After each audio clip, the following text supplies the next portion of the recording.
से मिलेला जान बानी रे डीजी परमिशन दे देले बड़े डैडी जी। अरे सुनत हुआ तो से मिलेला जान बानी रे डीजी परमिशन दे देले बड़े डैडी जी। तो कौन रंग के सड़िया सबरिया तो के ठीक लागेला बोला ना कौन रंग के सड़िया सबरिया के ठीक लागेला चॉकलेटी कहला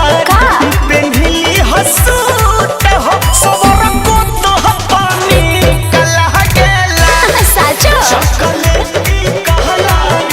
पेन्हिली हसूट हो सबर को तो पानी कला गेला ठीक बा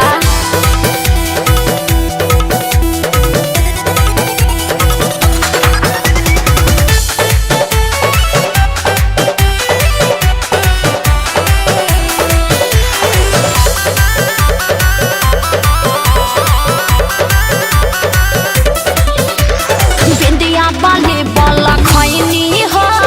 जुड़ा टिका सब सजैनी लाली लाइनर पिंक कलर उठावा पला गईनी का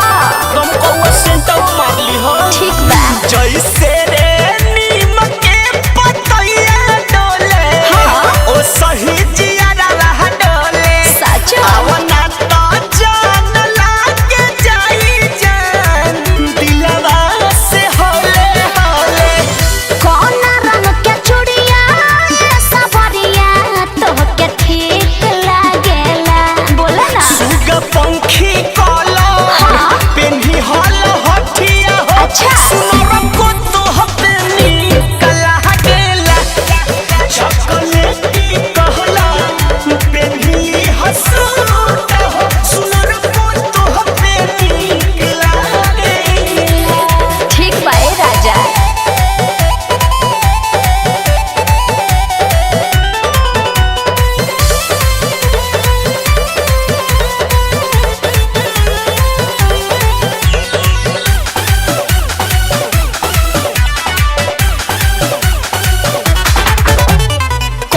सबर या बोलू पिया